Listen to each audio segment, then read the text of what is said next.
Assalamualaikum warahmatullahi wabarakatuh.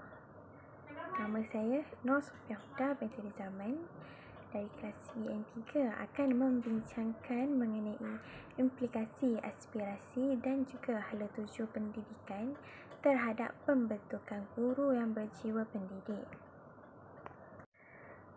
Pada hari ini, saya akan membincangkan mengenai Standard Kualiti Pendidikan Malaysia iaitu SKPM.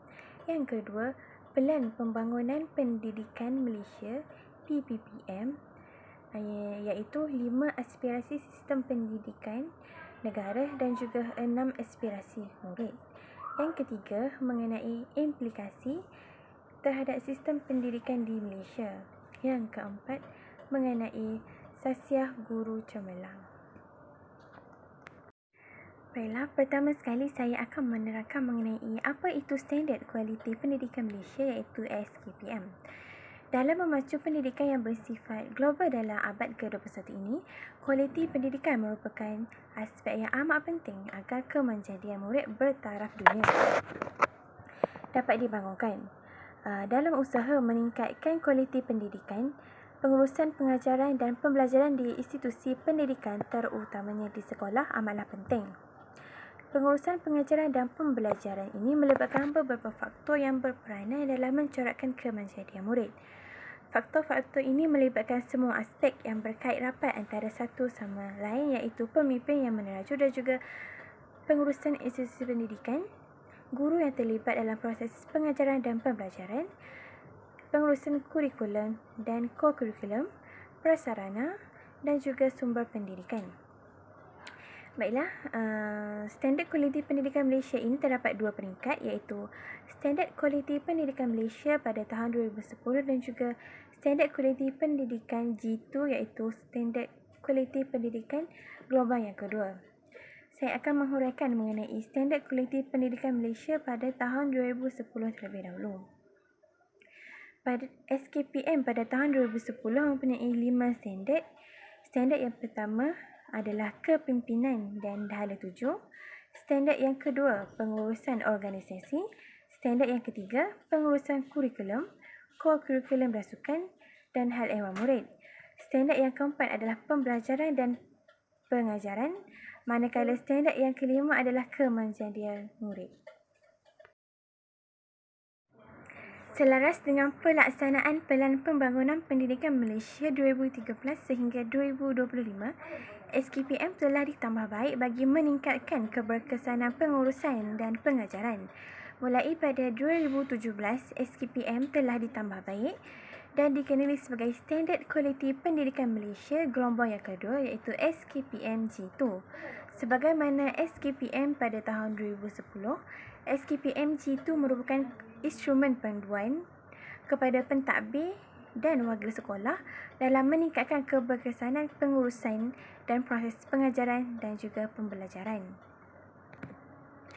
Dalam instrumen SKPM G2 berorientasikan tindakan mementingkan kualiti pendidikan dan berasaskan eviden.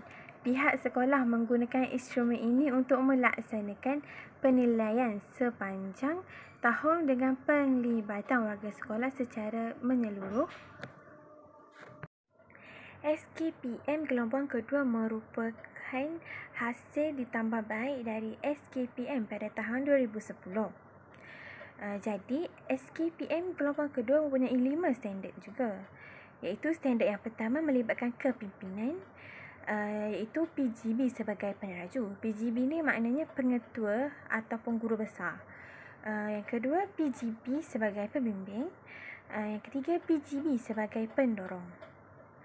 Bagi standard yang kedua iaitu pengurusan organisasi, hal ini menguruskan mengenai sumber manusia, mengenai aset, kewangan, pengurusan sumber pendidikan, iklim, pengurusan perpaduan dan juga permuafakatan strategi.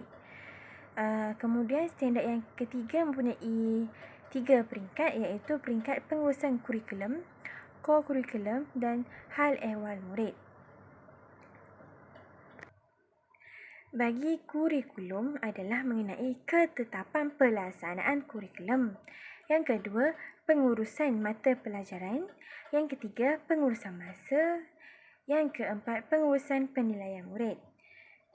Bagi co-kurikulum pula, ia adalah mengenai ketetapan pelaksanaan co-kurikulum, pengurusan kelab ataupun persatuan, pengurusan badan beruniform, pengurusan sukan atau permainan, pengurusan program kecemerlangan dan juga pengurusan sukan untuk semua pengurusan.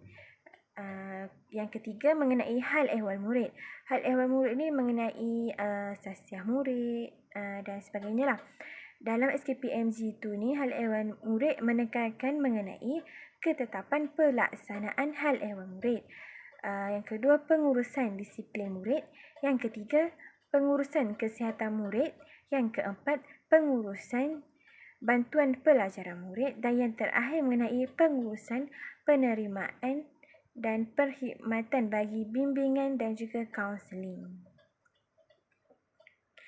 Standard yang keempat adalah melibatkan pembelajaran dan juga pemudahsyaraan iaitu PDPC. Kalau mengikut SKPM pada tahun 2010 adalah melibatkan pembelajaran dan pengajaran iaitu PDP. Jadi pada SKPMG tu ni dia ada penambahbaikan lah sedikit iaitu mengenai guru sebagai perancang, guru sebagai pengawal, guru sebagai pembimbing, guru sebagai pendorong, guru sebagai penilai dan juga murid sebagai pembelajar yang aktif. Yang terakhir sekali iaitu standard yang kelima mengenai standard kualiti iaitu tentang kemajadian murid dalam akademik, kemajadian murid dalam co-curriculum dan juga kemajadian sasiah murid. Seterusnya saya akan menghuraikan mengenai Pelan Pembangunan Pendidikan Malaysia ataupun dikenali sebagai PPPM. Pendidikan memainkan peranan yang sangat penting dalam membentuk kualiti dan keupayaan generasi baharu untuk menyesuaikan diri ketika berhadapan dengan cabaran dan juga perubahan peradaban global. PPPM ini adalah berkeupayaan untuk menyelesaikan masalah secara kreatif, kritis dan juga inovatif. Yang seterusnya, KPM iaitu Kementerian Pelajaran Malaysia telah menghasilkan Pelan Pembangunan Pendidikan Malaysia PPPM pada tahun 2013 sehingga tahun 2025. PPPM telah mengambil kira aspirasi dan juga dasar dalam laporan pendidikan yang terdahulu. PPPM ini mempunyai 3 gelombang iaitu gelombang yang pertama pada tahun 2013 sehingga 2015. Pada tahun 2013 sehingga tahun 2015 iaitu pada gelombang yang pertama, PPPM ini telah memberikan penekanan kepada kemahiran teras melalui penambahbaikan sistem dengan mempercepat perubahan kaedah pelaksanaan program. Kemudian, pada tahun 2016 sehingga 2020 iaitu berlakunya gelombang yang kedua, berlaku perubahan struktur pendidikan negara yang dilaksanakan bagi mempercepat perjalanan kepada semua inisiatif. Kemudian, gelombang yang terakhir ataupun gelombang yang ketiga iaitu pada tahun 2021 sehingga 2025 mengenai inisiatif dalam gelombang yang ketiga adalah berfokuskan kepada anjakan ke arah kecemerlangan dengan peningkatan keluasan operasi. Topik yang akan saya huraikan selepas ini adalah mengenai 5 aspirasi sistem pendidikan negara. Dalam Pelan Pembangunan Pendidikan Malaysia ataupun PPPM telah digariskan 5 aspirasi sistem yang ingin dicapai. Pelaksanaan perubahan besar dilakukan terhadap keseluruhan sistem pendidikan semasa untuk melonjakkan pencapaian semua murid mampu memiliki dan juga menguasai kemahiran yang diperlukan dalam abad kini iaitu pada abad ke-21. 5 aspirasi sistem pendidikan negara adalah mengenai akses, kualiti, perpaduan, ikuti dan juga kecekapan. Akses adalah melibatkan 100% enrolment merentas semua peringkat pendidikan daripada prasekolah sehinggalah menengah atas menjelang tahun 2020. Kualiti pula melibatkan prestasi negara dalam kelompok sepertiga teratas dalam pentaksiran antarabangsa seperti TIMSS iaitu TIMSS dan juga PISA atau dikenali sebagai PISA dalam tempoh 15 tahun yang akan datang.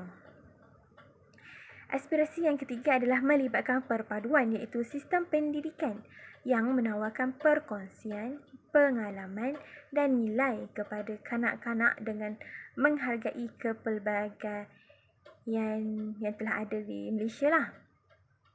Aspirasi yang keempat adalah melibatkan ekuiti. Ekuiti ini adalah melibatkan 50% pengurangan dalam jurang pencapaian, iaitu bandar dan juga luar bandar, sosioekonomi, gender menjelang tahun 2020. Aspirasi yang terakhir adalah melibatkan kecekapan, iaitu mengenai sistem yang akan memaksimumkan keberhasilan murid mengikut keperluan sedia ada. Sistem pendidikan Malaysia telah bermatlamat untuk memastikan setiap murid telah mencapai potensi yang maksimal yang ada dalam diri mereka. Setiap pemimpin sekolah, guru, ibu bapa dan juga masyarakat berperanan penting untuk memastikan generasi muda pada masa kini dapat mencapai aspirasi yang diharapkan sejajar dengan falsafah pendidikan kebangsaan yang merencanakan pendidikan yang seimbang. Terdapat 6 aspirasi bagi murid, iaitu mengenai pengetahuan. Setiap murid mestilah memiliki keupayaan dalam literasi dan juga numerasi sepenuhnya bagi melekatkan diri mereka dengan kemahiran hidup asas.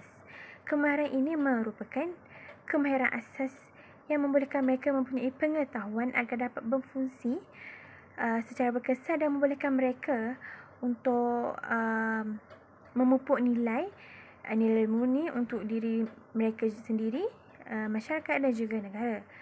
Aspirasi yang kedua adalah melibatkan kemahiran berfikir. Kemahiran berfikir merupakan satu elemen yang penting dalam mempersiapkan murid agar berupaya pada peringkat global. Berfikir adalah salah satu proses kognitif yang membolehkan maklumat diperoleh, pengetahuan berkembang dan juga ilmu untuk dijana. Aspirasi yang ketiga adalah melibatkan kemahiran memimpin.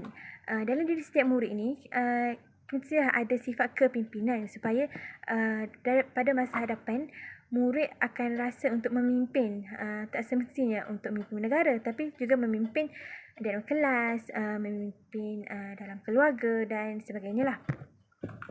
Jadi murid mestilah ada kemahiran untuk memimpin dalam diri mereka sejak dari kecil lagi.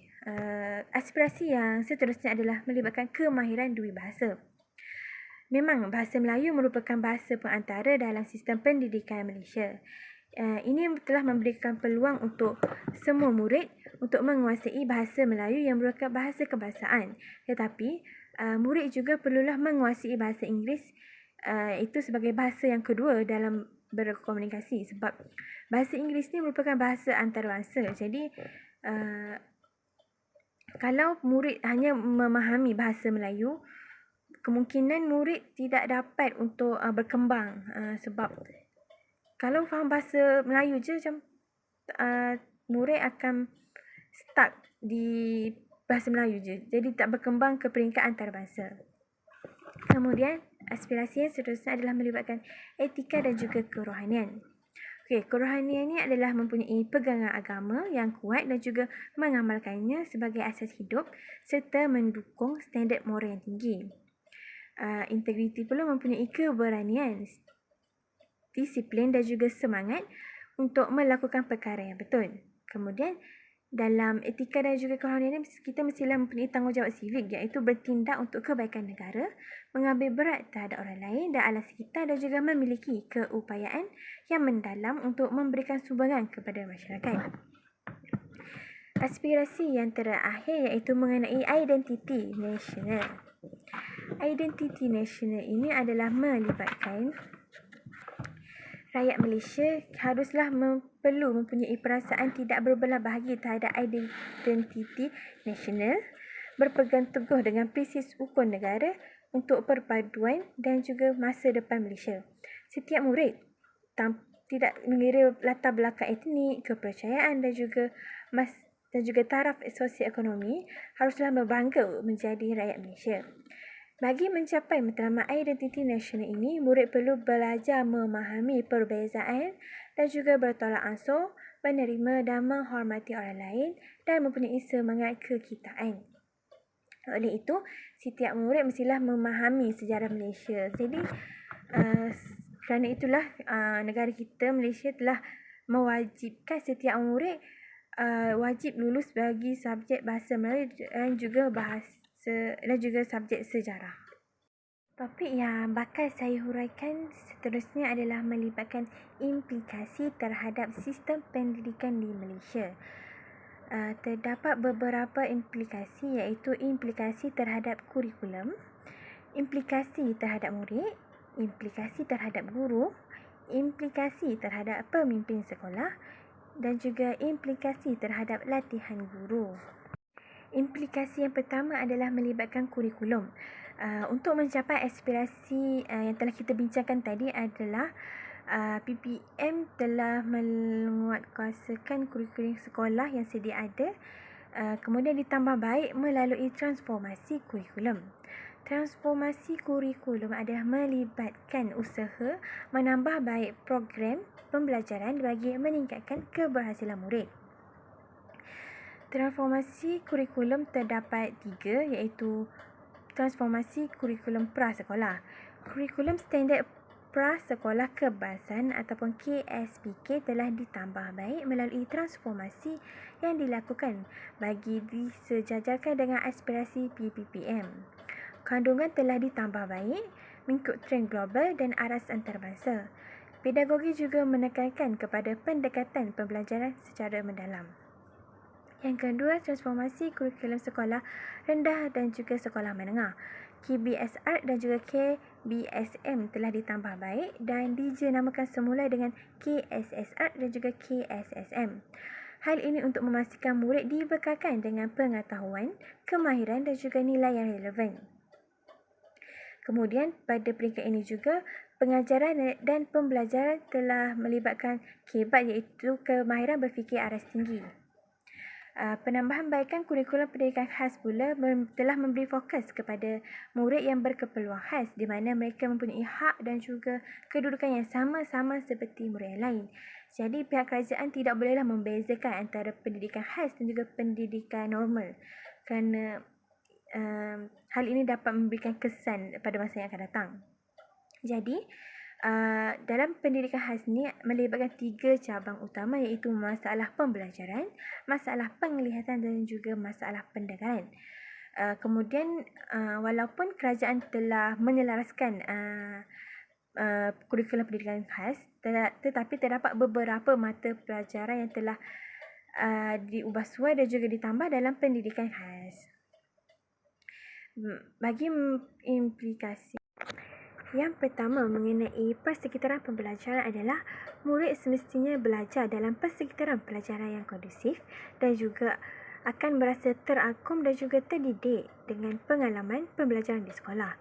Murid yang mempunyai pengetahuan dan kemahiran bertaraf dunia, nilai moral yang tinggi serta berupaya bersaing dengan rakan sebaya dari negara lain merupakan antara impak daripada PPPM. Murid akan belajar dalam persekitaran yang mempunyai kepercayaan asas bahawa semua murid boleh belajar dan boleh berjaya, selain mempunyai lebih hak bersuara dalam membentuk pengalaman belajar mereka. Yang kedua adalah kemahiran berfikir. Setiap murid mestilah mempunyai kemahiran inquiry dan juga belajar cara untuk terus mendapatkan pengetahuan sepanjang hayat supaya boleh berhubung kait dengan pelbagai pengetahuan dan juga mewujudkan pengetahuan baru. Sebagai seorang murid, kita mestilah meningkatkan kemahiran berfikir aras tinggi kerana seiring dengan pembelajaran abad yang ke-21 yang menggunakan KBAT. Yang ketiga adalah peluang pendidikan. Murid akan mempunyai lebih banyak peluang untuk belajar pada kadar kendiri dan mengejar minat mereka dalam aliran akademik, vocational dan juga teknikal. Yang keempat adalah murid yang berkeperluan khas. Murid berkeperluan khusus pula seperti murid pendidikan khas, murid peribumi dan juga kumpulan minoriti seperti orang asli dan juga Pinan, murid pintar cerdas dan juga murid di sekolah kurang murid mempunyai peluang untuk mendapatkan pendidikan yang berkualiti tinggi dan juga relevan. Yang terakhir sekali adalah melibatkan pengetahuan dan juga kemahiran insaniah. Sebagai seorang murid, mereka mestilah mempunyai pembelajaran yang kaya dari segi akademik dan juga bukan akademik, kerana terdapat lebih banyak tugasan yang berasaskan projek dan juga masalah yang dilaksanakan secara berkumpulan yang dilakukan bagi meningkatkan keupayaan untuk bekerja secara individu dan juga berkumpulan. Implikasi yang ketiga adalah implikasi terhadap guru. Guru merupakan penggerak kepada pembangunan pendidikan dengan menyahut cabaran transformasi pendidikan negara melalui Pelan Pembangunan Pendidikan Malaysia iaitu PPM dari tahun 2013 sehingga tahun 2015. Transformasi pendidikan negara memerlukan guru yang berperanan untuk memastikan generasi muda diberikan pendidikan yang berkualiti seiring dengan pendidikan di peringkat global. Melalui pendidikan berkualiti dan mantap, murid bertaraf dunia dan mempunyai pemikiran kritikal pada abad yang ke-21 ini sejajar dengan falsafah pendidikan kebangsaan yang dapat dilahirkan. Yang pertama adalah pengurusan pengajaran dan pembelajaran. Sebagai seorang guru, mereka perlulah berkeupayaan untuk merancang dan juga melaksanakan proses pengajaran dan pembelajaran serta memastikan pencapaian matlamat dan objektif yang telah ditetapkan. Yang kedua pula, mengenai pembangunan profesionalisme. Sebagai seorang guru yang profesional dalam kerjaya mereka perlulah melestarikan pembangunan profesionalisme dengan sentiasa melakukan anjakan minda dan perubahan budaya kerja serta memperbaharui pengetahuan dan mempertingkatkan kemahiran melalui pembelajaran berterusan. Hal ini kerana jika seorang guru itu terus mengajar teknik yang sama, berkemungkinan murid itu akan berasa bosan dan tidak mempunyai motivasi. Yang ketiga adalah melibatkan kemahiran teknologi tinggi. Sebagai seorang guru, anjakan transformasi ketujuh dalam PPM adalah memanfaatkan teknologi. Jadi, guru haruslah belajar untuk menggunakan teknologi masa kini seperti Google Meet, Google Doc dan sebagainya. Yang keempat adalah mempunyai wawasan. Dalam konteks merealisasikan kualiti guru dan aspirasi PPM ini, guru perlu memiliki satu wawasan yang unggul untuk mentransformasikan pelbagai aspek pendidikan, pemikiran alis tinggi dan juga mampu berinovasi supaya mampu meningkatkan keberhasilan sekolah dan juga kemenjadian guru. Yang terakhir adalah sebagai seorang guru, mereka mestilah menjadi suri teladan. Guru perlu menjadi suri teladan untuk penghayatan nilai dan juga perpaduan dalam kalangan murid seperti mana yang ada dalam hasrat PPM. Hasrat itu telah diterjemahkan dalam anjakan transformasi yang ketiga iaitu melahirkan rakyat yang menghayati nilai. Jika guru memberikan contoh yang tidak baik, murid akan mengikutinya dan juga jika guru memberikan contoh yang baik, murid juga akan mengikutinya. Jadi, sebab itulah guru menjadi suri teladan kepada murid. Implikasi yang seterusnya adalah melibatkan pemimpin sekolah. Sebagai seorang pemimpin yang berkualiti di sekolah, pemimpin haruslah mempunyai instruksional yang cemerlang, kemudian bertindak sebagai ejen perubahan. Seterusnya, pemimpin sekolah perlulah berusaha untuk menjadikan sekolah sebagai asas dalam melahirkan ahli masyarakat yang berjaya. Pengetua ataupun guru besar perlulah berperanan sebagai peneraju, pembimbing dan juga pendorong kepada guru, murid dan juga kawan-kawan di sekolahnya. PGB perlu mencapai set jangkaan yang lebih tinggi dan juga yang lebih bermakna supaya sekolah yang mereka pimpin itu menjadi sekolah yang cemerlang. Implikasi yang terakhir adalah implikasi terhadap latihan guru. Yang pertama adalah pengambilan guru pelatih. Pendekatan holistik digunakan dalam pengambilan guru baharu. Hal ini berlaku terhadap cara pemilihan dan dapat meningkat dan juga dapat menguatkuasakan syarat kelayakan kemasukan ke program latihan perguruan. Permohonan digalakkan daripada pelbagai latar belakang akademik dan juga etnik tanpa kompromi syarat-syarat kemasukan yang ketat termasuk kelayakan akademik, kecenderungan dan juga aptitut kegurungan pemohon. Sebagai contoh, institusi pendidikan guru akan menawarkan pelbagai program iaitu diploma, ijazah pertama dan juga ijazah lanjutan supaya dapat memenuhi pelbagai tahap pengalaman calon iaitu graduan baru dan juga yang bertukar kerjaya. Yang kedua adalah kurikulum IPG. Seperti yang kita tahu, kurikulum latihan adalah perkhidmatan perguruan yang harus dikaji semula bagi memastikan guru dipersiapkan secukupnya sebelum mengajar di sekolah yang sebenar. Yang ketiga adalah melibatkan kualiti kepimpinan IPG. Pemimpin di IPG merangkumi pengarah-pengarah di IPG kampus dan juga pengarah-pengarah di IPGM.